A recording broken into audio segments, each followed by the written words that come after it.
Hi everyone, and today's class we're going to be conducting it asynchronously, and I just wanted to basically finish off the stuff that we started before. We were talking about holozoic nutrition.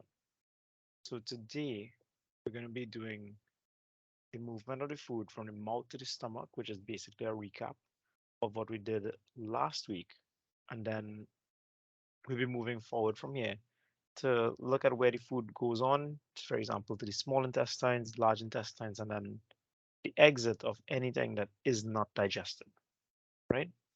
So might as well get started one time. Now, before we get moving from the mouth to the stomach, I want to recap something very quickly. The concept of chemical digestion and physical digestion, right? Now, physical digestion, if you remember, was about breaking up food into smaller pieces without any chemical changes. So the food basically remains the same, but you have smaller pieces. By comparison, chemical digestion usually tends to involve enzymes, and it's well, as the name suggests, chemical in nature, because the food is going to be broken up into its constituent parts. So, for example, a piece of chicken maybe might be broken up into amino acids, which came from proteins. It's going to be broken up into carbohydrates, which is sugars. You're going to be producing your fats, right? So it's no longer just a piece of chicken, right? But it's actually all of the constituent parts that would have made up that chicken, right? The same thing goes for maybe it was a carrot, maybe it was rice, whatever it is. If you're breaking it up chemically, you're breaking it up into its constituent parts. Okay, so just a quick recap on that, right? Now, I'm bringing that up because you'll see that, for example, in the mouth, both physical and chemical digestion take place. You have the teeth, which will actually chew the food, right? This is also known as mastication, something again that we talked about before. And you break it up into smaller pieces. As the food is chewed, it mixes with the saliva from the salivary glands.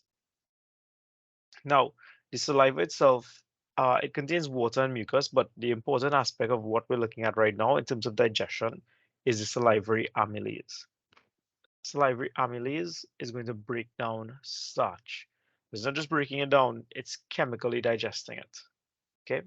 Now, amylase is an enzyme by its name, as it suggested. Again, this is some recall from the work that we've done previously, right? So if you don't understand this, you can always look back on the previous notes and you'll see it.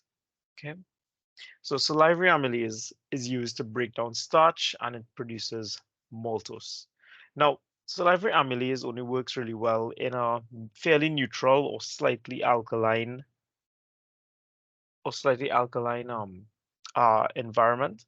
So it only works like while it's in the mouth and maybe while you're swallowing it. But from the time it hits the stomach, it no longer works because the stomach has a very, very, very low pH, somewhere around pH 2, meaning it's very, very acidic. So salivary amylase will start the breakdown of starch, but it does not complete it.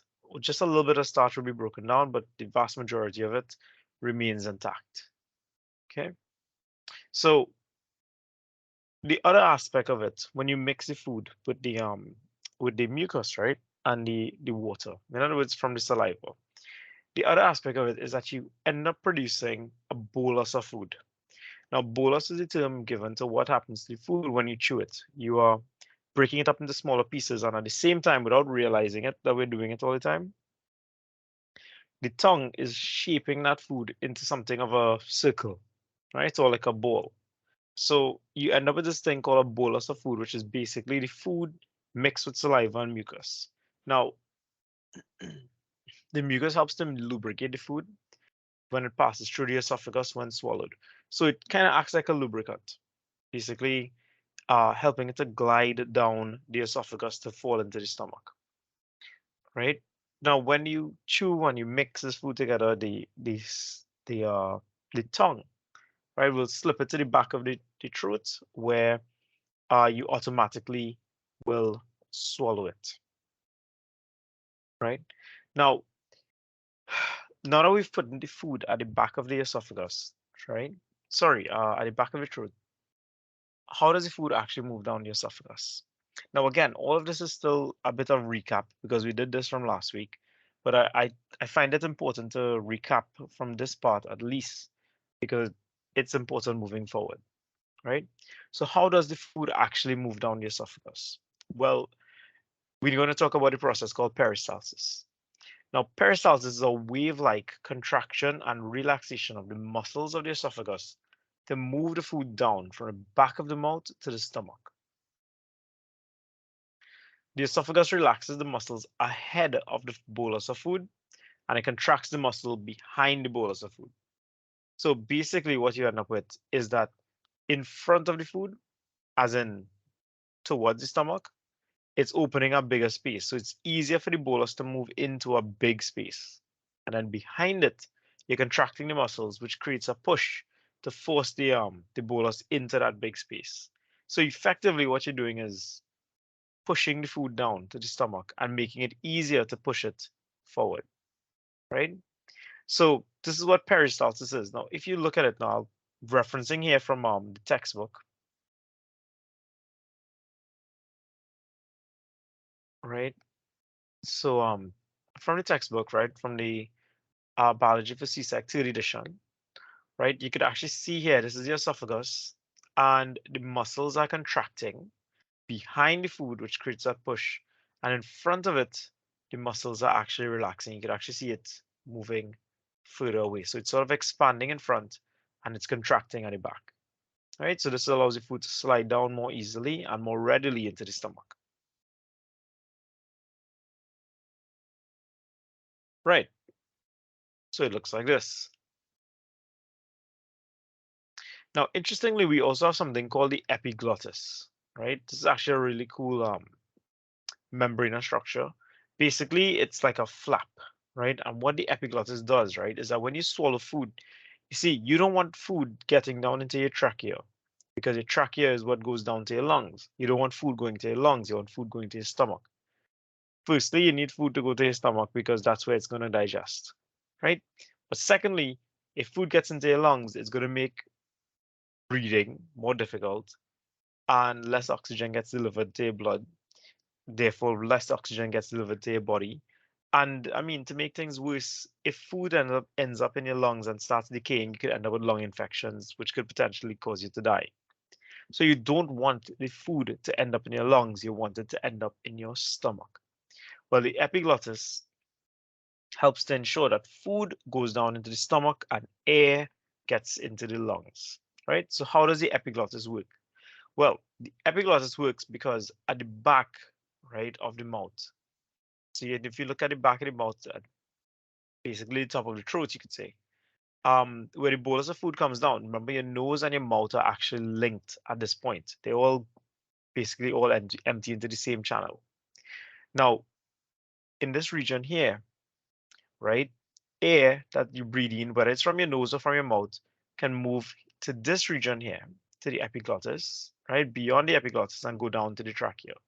Now, this diagram is showing like if it's already done, right? So it looks like this. Sorry. Ah, seem to be deleting the wrong thing.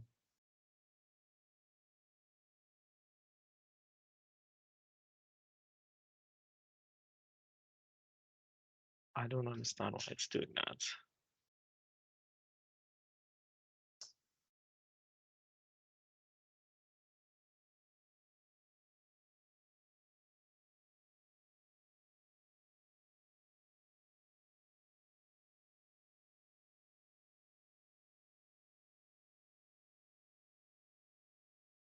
Okay, right. So the epiglottis is like this, right? You could forget the arrow for now. The epiglottis is like that. So what happens is that air, right? Air that's coming down can rush down into the lungs like this. Now you could say, okay, well, how does the air know to get there? Well, simple. Remember, how do you breathe in? You breathe in, right? How do you inhale? You inhale because air rushes into your lungs because your lungs have expanded. So the air wants to go to the lungs because the lungs is what expanded. right? So that's the first thing. The second thing is that the air doesn't have to hit the epiglottis. It just moves past it. So that's all well and fine. Getting air into the lungs, pretty straightforward. The lungs expand, air rushes in, gets beyond the epiglottis, and goes down into the lungs. Okay, great. Good work with that. Don't know why that happened, but okay. Okay, cool. Right. Now, what if it's the bolus of food, right? Now, if it's the bolus of food you're talking about, the food is going to move down as well, but the food you wanted to go to the esophagus. Now, when you swallowed, we didn't swallow because the stomach got larger to suck the food down. No, you push the food to the back of your mouth with your tongue, like we stated before, and then the muscles of the esophagus are going to move it down by peristalsis. Okay, great. How then do you prevent it from getting into the lungs? Well, this is where epiglottis comes into play. So your epiglottis is like a flap, right? But you could hit it. So the food hits the flap and causes it to push down like that. So the flap moves down to this position. So it's no longer up here.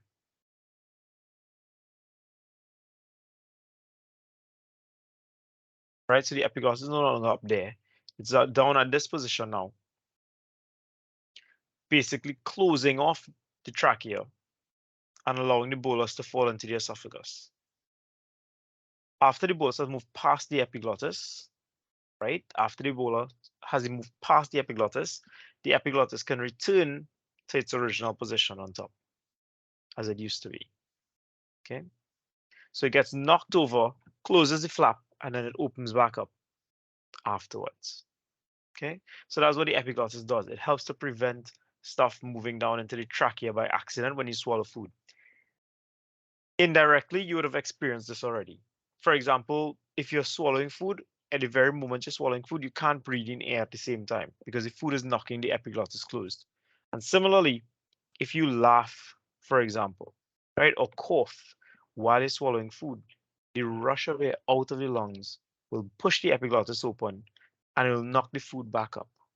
So for example, you'll end up with like, if you're drinking water or something, you could accidentally end up spitting the water back out through your mouth. It comes out through your nose, feels like it comes through your eyes and stuff too. Yeah, all of that is based on when the epiglottis is knocked open and pushes the food. And then the air that rushes out because you laugh or cough is what pushes the food out as well too. Okay.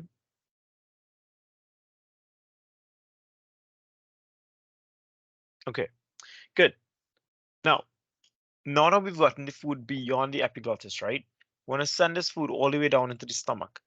And this brings about a real interesting point about the alimentary canal. There are these things in the alimentary canals, right? I'm going to explain the word thing in a little bit more detail just now. But there are these things in the alimentary canal called sphincter muscles, right? Sphincter muscles. So what are sphincter muscles, right? Sphincter muscles are rings of muscles that are constantly contracted and occasionally open to allow the passage of food or material along the alimentary canal. So this is a little bit different, right, from the regular muscles that we are accustomed to. Regular muscles tend to stay relaxed and then they contract when we need them to. But in this case, the sphincter muscles stay contracted and relax only when we need them to. So they're working kind of like the opposite way, right? Now, sphincter muscles are circular, they're rings, right? So what they tend to do is that they help to create compartmentalization inside the alimentary canal. Basically, what they do is that they can isolate one part of the alimentary canal from the rest of it for a long period of time. So food will get trapped there for a little while. Now, this is important because if you think about digestion and you eat and the food gets down to your stomach, well, it takes a while for that food to actually digest, depending on what you eat. For example, like heavy meats and stuff will tend to take anywhere upwards of 30 minutes to maybe even 2 hours, depending on how much, right? You don't want that food to just drop into your stomach, and then move on within the next 1 or 2 minutes. You want it to stay there for a while so that it will actually break down, right? So the sphincter muscles help to create some amount of compartmentalization. Basically, it could trap the food in the stomach for as long as needed before it moves along. Okay. So the sphincter muscles are those rings that are constantly contracted and will occasionally open to allow food to move in. So you have sphincter muscles at the top and the bottom of your stomach. There's not the only place that we have it, but this is the example we're using for now, right? It allows the food to stay in the stomach longer. So if you get more complete chemical digestion to take place, and it allows for the alimentary canal to have different conditions in different parts. Just a little while earlier, we talked about how the mouth has saliva and it has a neutral pH. Well, the stomach has a very low pH, very, very acidic. I also mentioned this to you, approximately pH 2, right? And enzymes in the stomach need to work at that pH. So imagine if they weren't separated. Imagine if the alimentary canal wasn't separated with these sphincter muscles, right? Then the pepsin might end up mixing with the saliva and it wouldn't work, or vice versa. The salivary amylase might mix with the stomach acid and it wouldn't work. Now, granted that this happens anyway, right? The salivary amylase mixes with the stomach acid and stops working when you get to the stomach. The example I'm giving you here is a situation of not just when you get to the stomach, but the acid will just basically come up into your mouth and stop the salivary amylase from working because nothing would be there to stop it. Think about the intestines. I'm sorry, not the intestines. Think about the sphincter muscles as sort of like a gate preventing things from leaving from one place to the next. Okay. So because of that, it prevents the stomach from moving the it prevents the acid in the stomach from moving up the esophagus. Okay. Your esophagus isn't really designed to deal with low pH values. It's not really good with that corrosion. So it will tend to break down rapidly. This is what we know as a acid reflux. So it tends to create this burning sensation in your esophagus because it's literally burning because of the acids. So we don't want that to happen. And if you're wondering how acid reflux occurs, well, there are many reasons why. Some of them has to do with a pylori, which is a type of bacteria, a pylori infection, right, of the stomach, which can cause the acid to be overproduced and overstimulated, and it could burn the esophagus as well, right? There are other reasons too, but that's one of the primary reasons why it is that people get acid reflux. Other things is that when it comes to the sphincter muscles, it actually allows for us to have control over egestion. Now, we haven't touched yet on the word egestion, but egestion is when the undigested material in the human body is removed from the body, right? The undigested material. So you actually remove from the alimentary canal.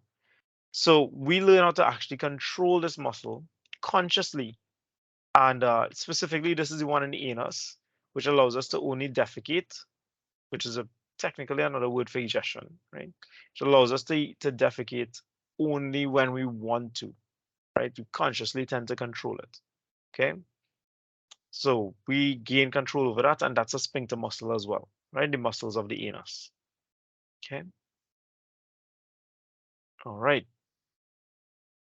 So we have that compartmentalization. Now I want to show you again. So I'm pulling it back up here from the textbook, what the sphincter muscles look like, right? So you see them here. Now remember, this is a cross section, right? So even though I told you that they're ring-like, you'll only see them here because this was cut, right? It's cut. If you were to look at it from the front view, you'd see them all the way around. So if you were to look at it instead of from the side, but instead look at it from the top. So as a top view, right? It'll be like a big empty space. Yeah, the sphincter muscles will be here, right? It'll be all the way around it like that. Okay, but it's capable of tightening so that it will actually be able to squeeze down. Okay, So effectively, if you look at this region at any normal point in time, it would look like this.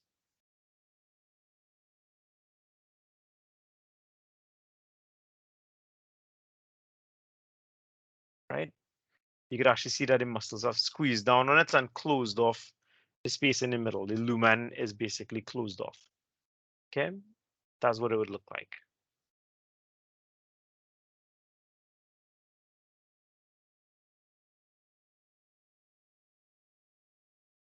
Okay, cool. So now we're at the stomach, right? Now we're at the stomach. The walls of the stomach contain pits in them, right? These pits are where you secrete something called gastric juice. Now, your gastric juice is made up primarily of hydrochloric acid, which is what gives it that very low pH, mucus, which actually helps to protect the walls of the stomach, and pepsin, which is one of the enzymes that is present in the stomach, and that's an enzyme responsible for breaking down proteins, right? Now, pepsin works really well in an acidic environment,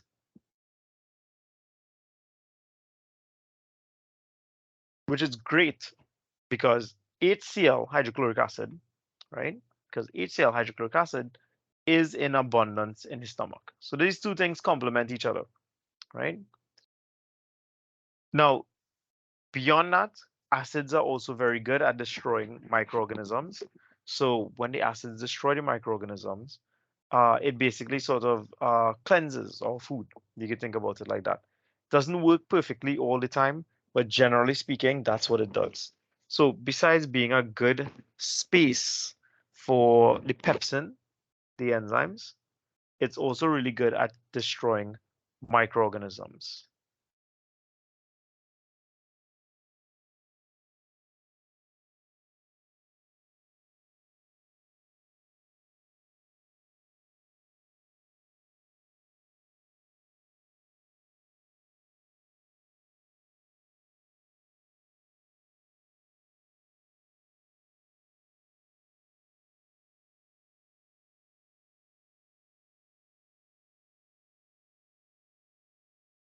Okay. So, right. So next up, right, we have so when you talk about the gastric juice, remember this is for digesting the material that's there. When you have all of this stuff digested, all of the meats, all of the vegetables, right, all the food groups that you would have eaten, when all of it is digested and it ends up mixing up with the gastric juice, we call that chyme, right? We call that chyme. Now, keep in mind, everything is related to each other. So we were just talking about uh, the uh, the um the sphincter muscles and how the sphincter muscles allowed for compartmentalization. We mentioned that literally right up here, right? And the compartmentalization allowed for the food to stay in the stomach longer for more complete chemical digestion, right? Well, that complete chemical digestion is what leads to chyme. So it's broken down completely. Now you have chyme. Okay, great. Wonderful. So now that you have your chyme, which is the already digested food, we need to get it out of the stomach and move it into the duodenum, right? So when digestion is completed, right, or as complete as it can be, chyme exits at the base of the stomach and enters the duodenum. This exit is also controlled by a pair of sphincter muscles. So once again, the sphincter muscles, which were responsible for compartmentalizing it, could now open and allow the chyme to move into the duodenum. Can't remember if I mentioned it earlier, but with respect to the mucus, right? Because I did mention that mucus was part of the gastric juice. The mucus helps to coat the walls of the stomach and it helps to reduce the amount of digestion of the stomach walls. Because remember, your stomach walls, they are still organic, right? It's not like suddenly it became iron or concrete. So your stomach walls are still organic, which means the hydrochloric acid could break them down, it could damage it, right? The mucus coats the walls, so it helps to reduce the extent to which the HCl is breaking down the stomach walls. It does not mean that the stomach walls are not being broken down. In fact, they are broken down and at a fairly fast rate anyway. But if that mucus wasn't there, it would have been broken down even more rapidly, right? Okay, so we've left the stomach and we're now into the duodenum. Now, the duodenum, if you didn't know, is the first part of the small intestines. Take a look here. So actually, if we go back here, right? So we leave this, we've left the stomach now. The chyme is produced and exits, and it goes down into here. This is the duodenum, the first part of the small intestines. Now, as I'm talking about duodenum, I will eventually move over to the ileum, right? So might as well mention it one time that the ileum is the second part of the small intestine, the further region. So the duodenum is usually within this region here, the first couple turns, and the ileum, although I see what they're labeled here, but the ileum would be more like along this region here. Okay, so don't know why they draw the ileum so high up. The ileum is more like this region here. Okay, right. So that's your ileum there. Okay, so we're going to talk about the duodenum and then we're going to talk about the ileum. All right. So the chyme that flows into the duodenum is actually very acidic because remember it would have been mixed with gastric juice, right? This is not really good conditions for the duodenum because the duodenum has enzymes to work as well, but those enzymes need a neutral or maybe even slightly acidic, sorry, slightly alkali condition to work properly. All right. Now, there's this other part of the body called the pancreas. And what the pancreas does, well, in terms of digestion, the pancreas produces something called pancreatic juice. There's another function for the pancreas as well. If you don't know what that function is, we could always, consider that your first question for this class. What is the other function of the pancreas? Besides making pancreatic juice, it does something else. What is the other function of the pancreas? Right? So this is the digestive function of the pancreas. It produces pancreatic juice, right? And well, from the gallbladder, technically also originally from the liver, there's something called bile, right? And both of these things, pancreatic juice and bile, get secreted directly into the duodenum.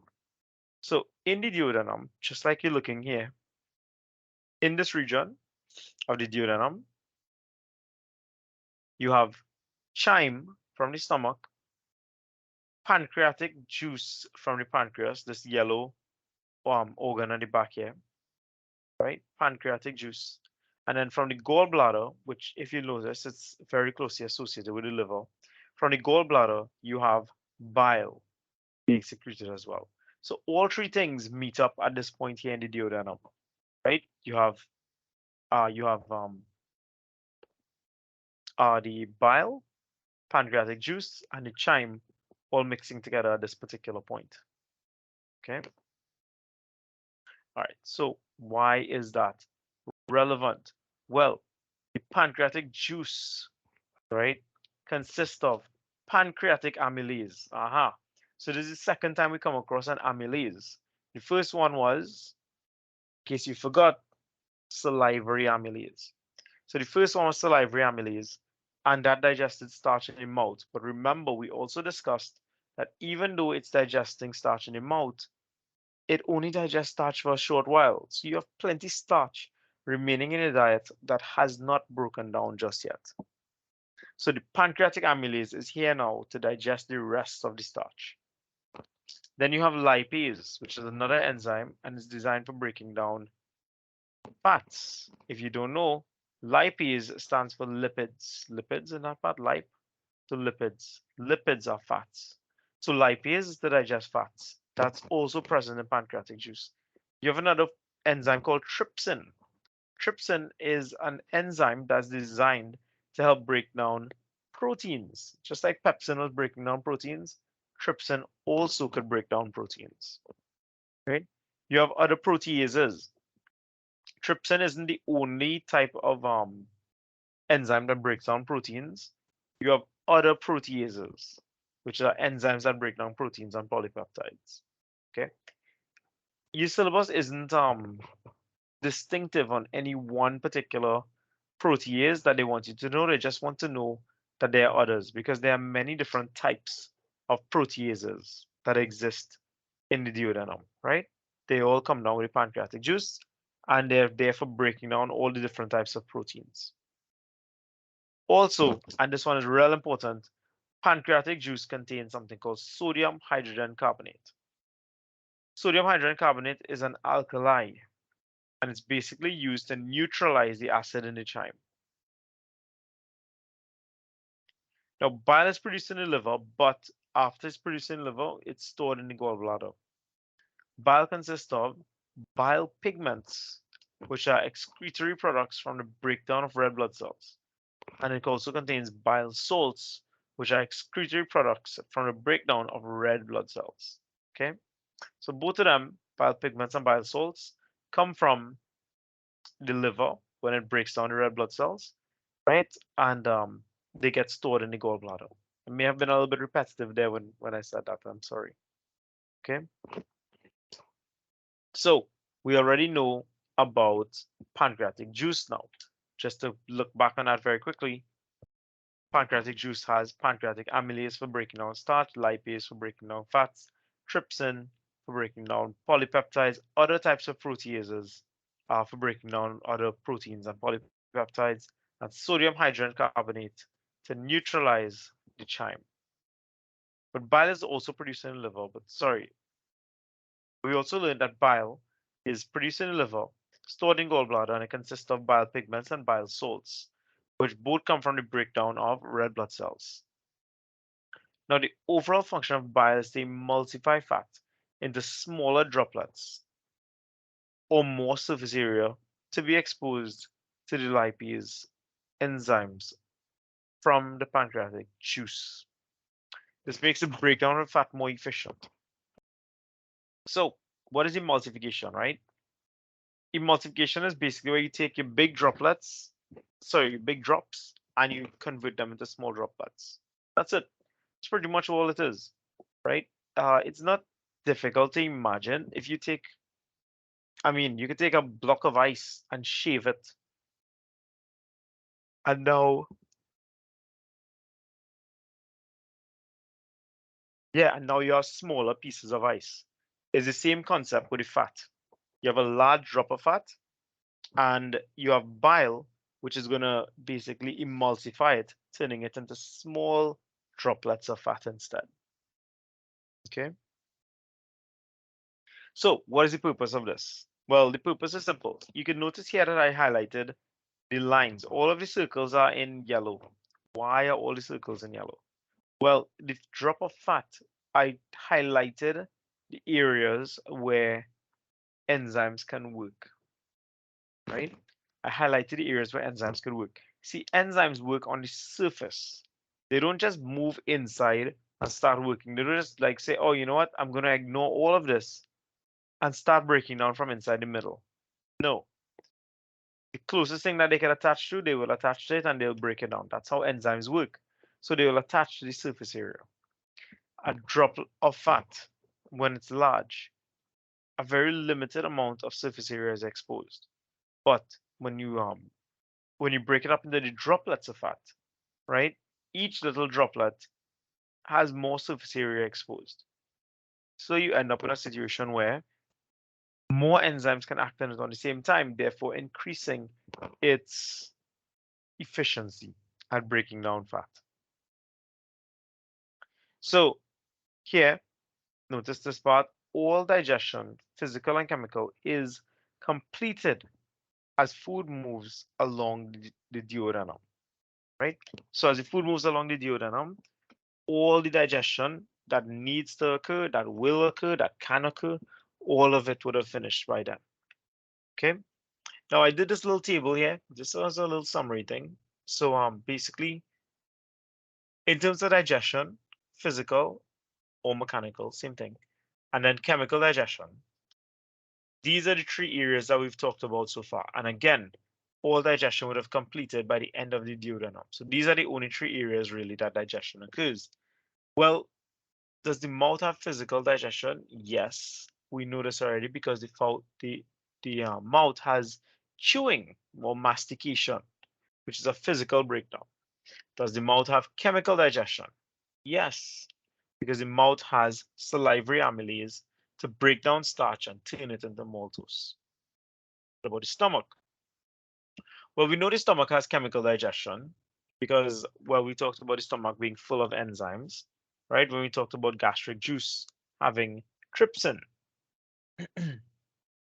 But how come I have that the stomach also has physical digestion? Well, the stomach has physical digestion because, well, if you've ever heard your stomach, it sometimes make really weird noises, right? That's because the food is churning inside of there. Churning basically means tumbling and moving around. Kind of think about it like, you know, clothes in a dryer kind of scenario, right? Or a washer. It's being tumbled around constantly.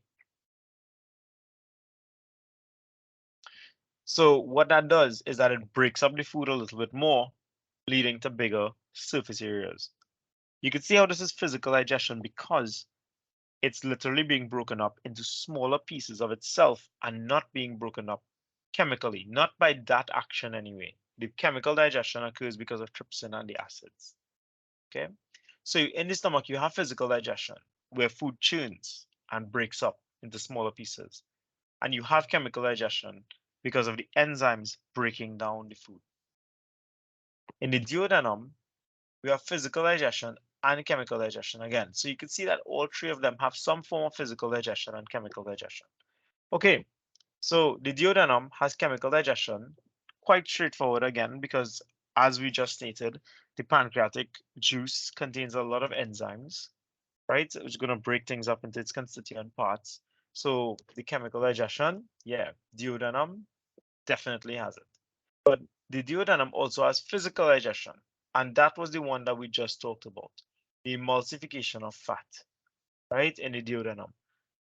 The physical digestion here is when the fat drop turns into fat droplets because it's still fat, but it's not chemically altered, right? So it's still there as fat, but now it's smaller. That's an example of physical digestion. Okay. Okay. Hold 1 second, please.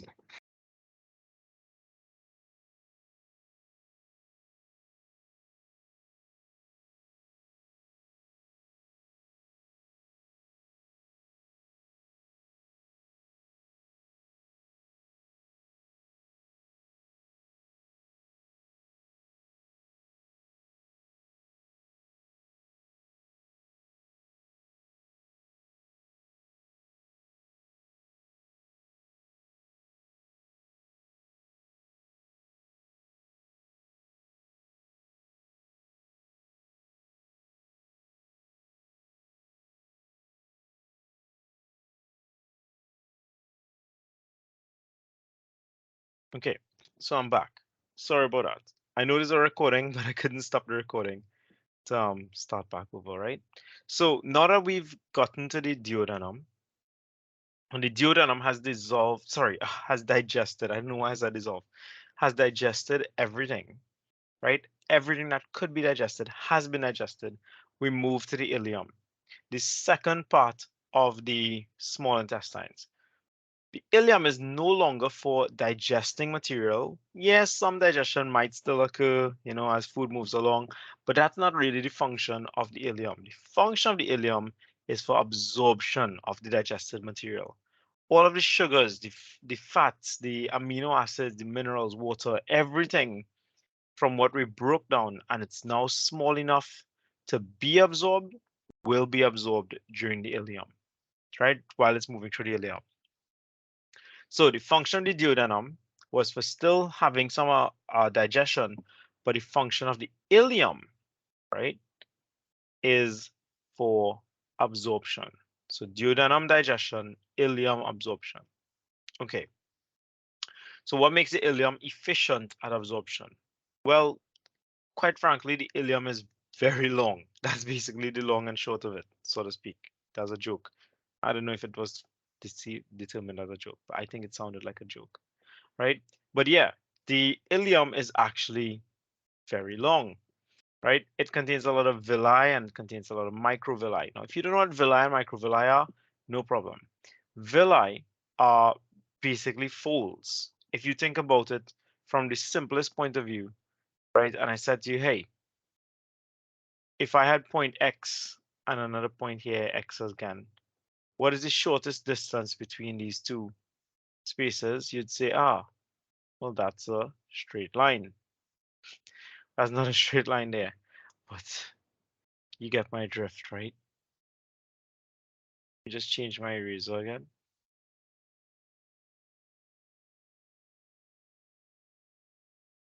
You have chose the wrong eraser there, you know. Right. Right, sorry. So yeah, you'd say, okay, well, yeah, the shortest distance between these 2 points is a straight line.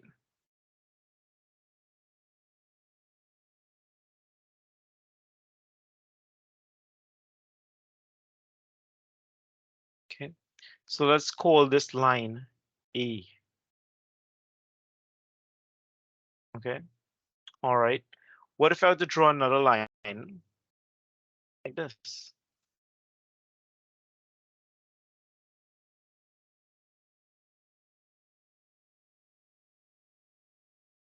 Right, this line is called B. Okay, so which line is longer? Is line A or B longer? I think everybody would be able to agree that line B is longer because it has so many folds, right? This is how villi work. You might be looking at your small intestines and say, oh yeah, it's long, but it's not that long, right? Well, yeah, okay, fair enough. It is pretty long. It's actually pretty long, but to make it even longer, you have these villi. Basically, if you look inside of it, you'll realize that it actually is made up of folds like that. So it's not one straight line, it's actually many folds within the walls. So it looks like this. If this is the ileum, right? The ileum is already folded. When you zoom in, you realize that it actually isn't just straight like it looks here. Doesn't it look straight here, right? No, it's actually in and out, in and out, in and out, in and out. That's what you call villi. And then we also have microvilli, right? Now, if you zoom in again on a region of it, right? Looking on the villi and actually look to the cellular level, each cell has projections as well. So these are known as microvilli. Okay, so if villi means projections, right, the ileum is full of these projections. It's not flat like we draw it. It's actually quite a lot of projections sticking into the lumen, right? The lumen of the ileum. If you don't know, the lumen is the empty space in the middle, basically like this region here now, right? That's your right. That's your lumen. Okay, right. Well, if villi is projections on a big level, microvilli is projections on a small level. Each individual cell that makes up this has walls, sorry, not walls, membranes that are infolded constantly, helping to improve their surface area.